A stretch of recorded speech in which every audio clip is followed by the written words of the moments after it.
يا أيها الذين آمنوا اتقوا الله وكونوا مع الصادقين ما كان لأهل المدينة ومن حولهم من الأعراب أن يتخلفوا عن رسول الله ولا يرغبوا بأنفسهم عن نفسه ذلك بأنهم لا يصيبهم ظمأ ولا نصب ولا مخمصة في سبيل الله ولا يطؤون موطئا يغيظ الكفار ولا ينالون من عدو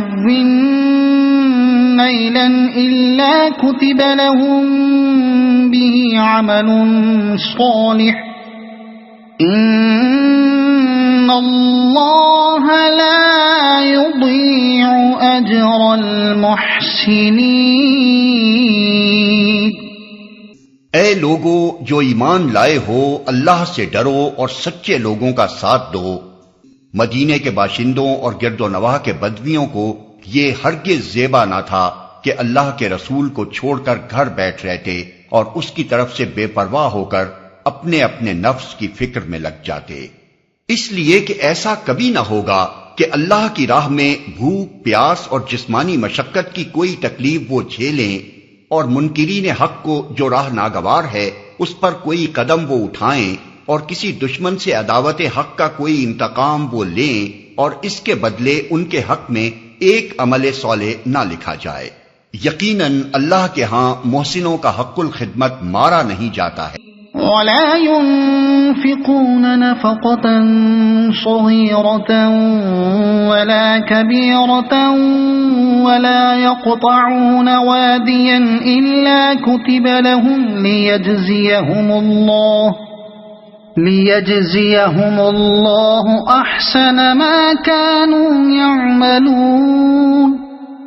وما كان المؤمنون لينفروا كافة فلولا نفر من كل فرقة منهم طائفة ليتفقهوا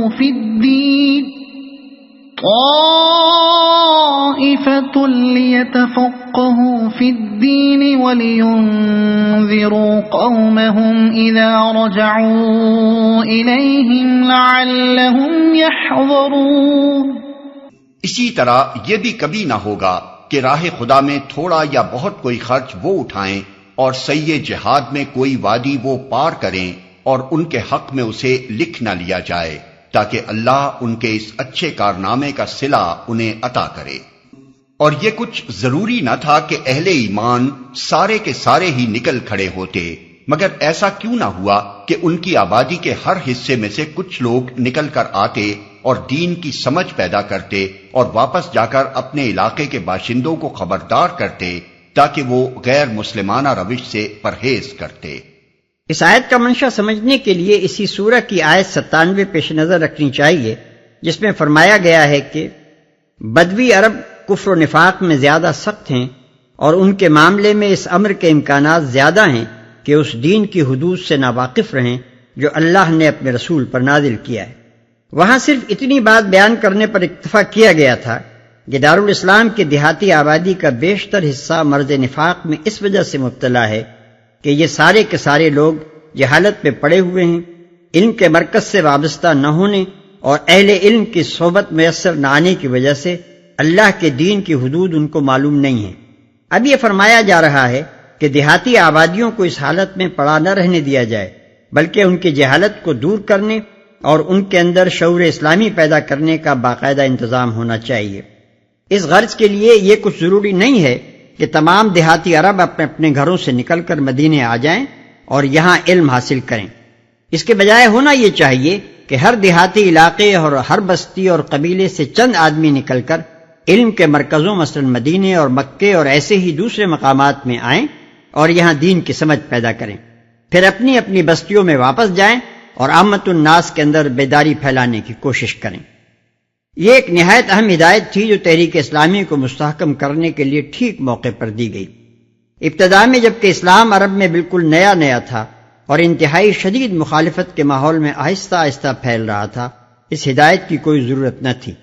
کیونکہ اس وقت تو اسلام قبول کرتا ہی وہ شخص تھا جو پوری طرح اسے سمجھ لیتا تھا اور ہر پہلو سے اس کو جانچ پرکھ کر مطمئن ہو جاتا تھا۔ مگر جب یہ تحریک کامیابی کے مرحلوں میں داخل ہوئی اور زمین میں اس کا اقتدار قائم ہو گیا تو آبادیاں کی آبادیاں فوج در فوج اس میں شامل ہونے لگیں،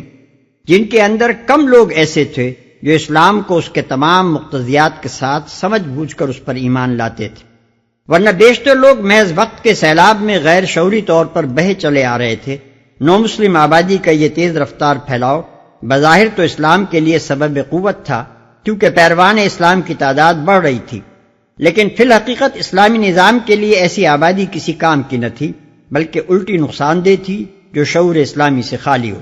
اور اس نظام کے اخلاقی مطالبات پورے کرنے کے لیے تیار نہ ہو۔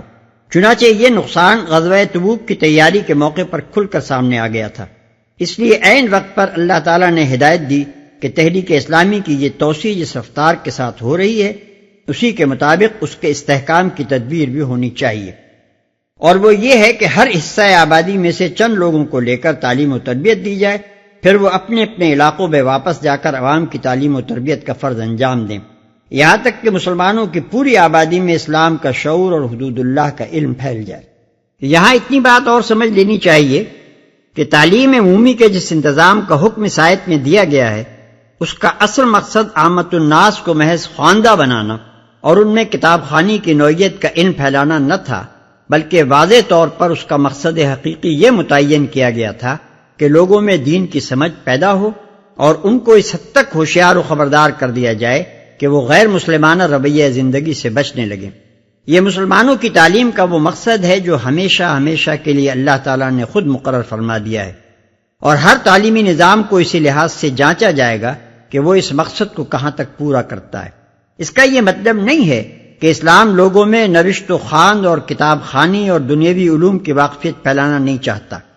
بلکہ اس کا مطلب یہ ہے کہ اسلام لوگوں میں ایسی تعلیم پھیلانا چاہتا ہے جو پہلے بیان کردہ مقصد تک پہنچاتی ہو، ورنہ ایک شخص اگر اپنے وقت کا آئنسٹائن اور فرائیڈ ہو جائے لیکن دین کے فہم سے عاری اور غیر مسلمانہ رویہ زندگی میں بھٹکا ہوا ہو تو اسلام ایسی تعلیم پر لعنت بھیجتا ہے۔ اس آیت میں لفظ لِيَتَفَقَّهُوا فِي الدِّينِ جو استعمال ہوا ہے، اس سے بعد کے لوگوں میں ایک عجیب غلط فہمی پیدا ہو گئی جس کے زہریلے اثرات ایک مدت سے مسلمانوں کی مذہبی تعلیم بلکہ ان کی مذہبی زندگی پر بھی بری طرح چھائے ہوئے ہیں۔ اللہ تعالیٰ نے تو تفقہ فی الدین کو تعلیم کا مقصود بتایا تھا، جس کے معنی ہے دین کو سمجھنا، اس کے نظام میں بصیرت حاصل کرنا، اس کے مزاج اور اس کی روح سے آشنا ہونا، اور اس قابل ہو جانا کہ فکر و عمل کے ہر گوشے اور زندگی کے ہر شعبے میں انسان یہ جان سکے کہ کون سا طریق فکر اور کون سا طرز عمل روح دین کے مطابق ہے۔ لیکن آگے چل کر جو قانونی علم اصطلاحاً فقہ کے نام سے موسوم ہوا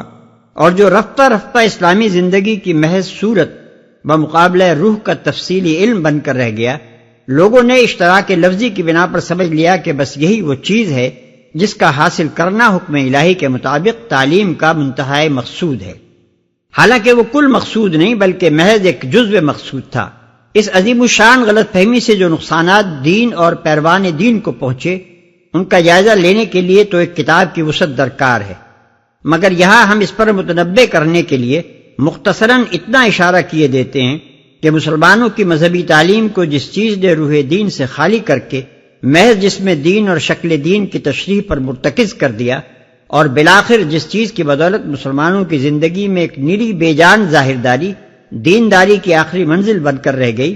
وہ بڑی حد تک یہی غلط فہمی ہے۔